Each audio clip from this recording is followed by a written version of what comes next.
আসসালামু আলাইকুম। আজকে আপনাদের মাঝে চলে আসলাম আরেকটি নতুন ভিডিও নিয়ে। রাফেলস লার্নিং হাবে আপনাদের সবাইকে স্বাগতম। আ ১ম এ বলে রাখি আজকে একটি বিশেষ দিন, পবিত্র জুমা। সবাইকে জুমা মোবারক এবং আজকে আরেকটা পবিত্র দিন মাহে শবে বরাত। এই পবিত্র দিনে সকলকে শুভেচ্ছা এবং অভিনন্দন। আশা করি এই পবিত্র দিনটি সবাই সুন্দরভাবে কাটাবেন এবং আমলের মাধ্যমে পার করবেন ইনশাআল্লাহ।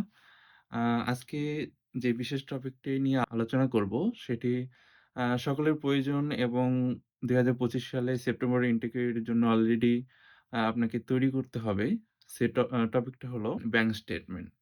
আসুন একে, একে জেনে নেই যে আমাদের ব্যাংক স্টেটমেন্ট করতে হলে বা ব্যাংক স্টেটমেন্ট রেডি করতে হলে কি, কি রিকোয়ারমেন্ট বা কি করতে হবে। আসুন একে, একে জেনে নিই। ১ম এ জানাতেই যারা আসে নরমালি ২ ক্যাটেগরি স্টুডেন্ট আসে। একটি হলো সিএসসি স্কলারশিপের আন্ডারে, আরেকটি আসে জেনারেল ক্যাটেগরি। জেনারেল ক্যাটেগরির মধ্যে রয়েছে ইউনিভার্সিটি স্কলারশিপ, আ পি প্রভিন্সিয়াল স্কলারশিপ, পার্শিয়াল স্কলারশিপ। যারা সিএসসি স্কলারশিপ অর্থাৎ চাইনিজ গভর্নমেন্ট স্কলারশিপ সেটার আওতায় আসবে, তাদের ক্ষেত্রে কোনো ব্যাংক স্টেটমেন্ট প্রয়োজন হয় না।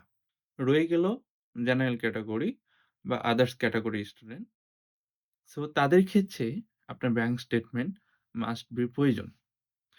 এখন প্রশ্ন হতে পারে, "ভাইয়া আ কত টাকা ব্যাংক স্টেটমেন্ট দেখাবো?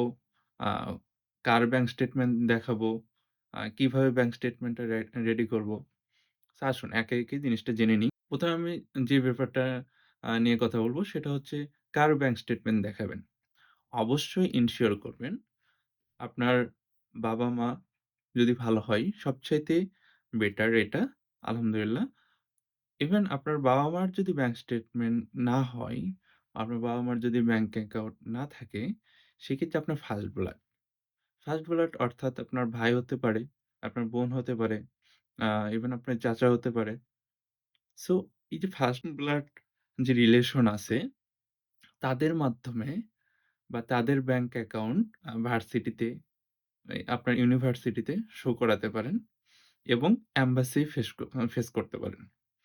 আ একটা জিনিস বলে রাখি, আ যারা ইউনিভার্সিটিতে আবেদন করবেন, সেলফ এপ্লাই করবেন বা যাদের মাধ্যমেই করেন না কেন, আবেদনের সময় আপনার ব্যাংক স্টেটমেন্ট অতটা ম্যান্ডেটরি করে না।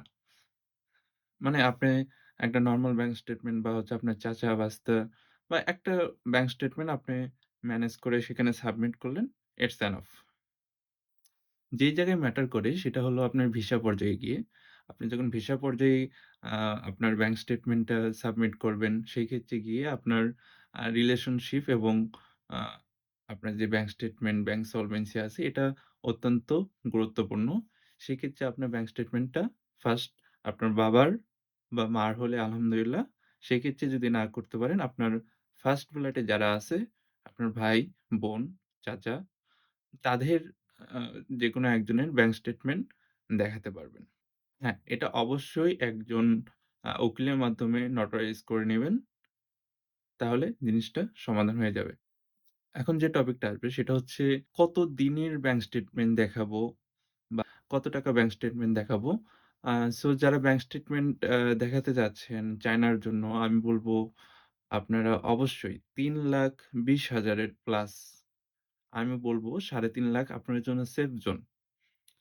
ঠিক আছে?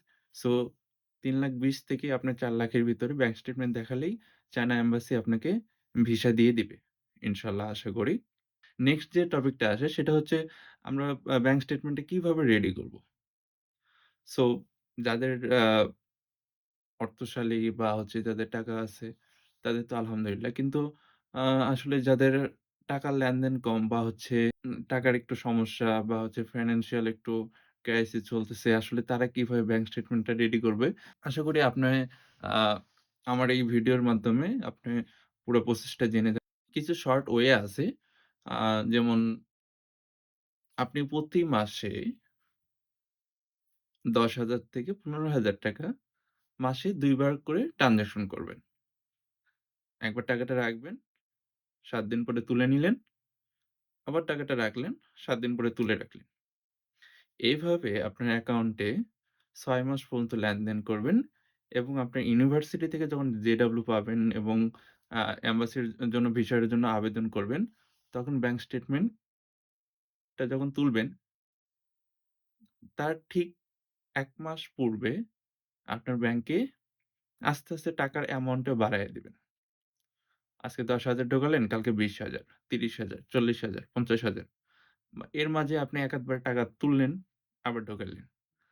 সো এই যে আপ ডাউন এর মাধ্যমে লাস্টের দিকে এসে আপনি টাকার অ্যামাউন্টটা বাড়াতে থাকবেন এবং শেষ পর্যায়ে যেয়ে আপনার অ্যামাউন্টটা যখন ৩,২০,০০০ প্লাস হবে বা ৩,৫০,০০০ হবে, এই পর্যায়ে গিয়ে আপনি ব্যাংক স্টেটমেন্ট এবং ব্যাংক সলভেন্সি টা তুলে ফেলবেন এবং এটা দিয়ে আপনি ভিসার জন্য এপ্লাই করে ফেলবেন।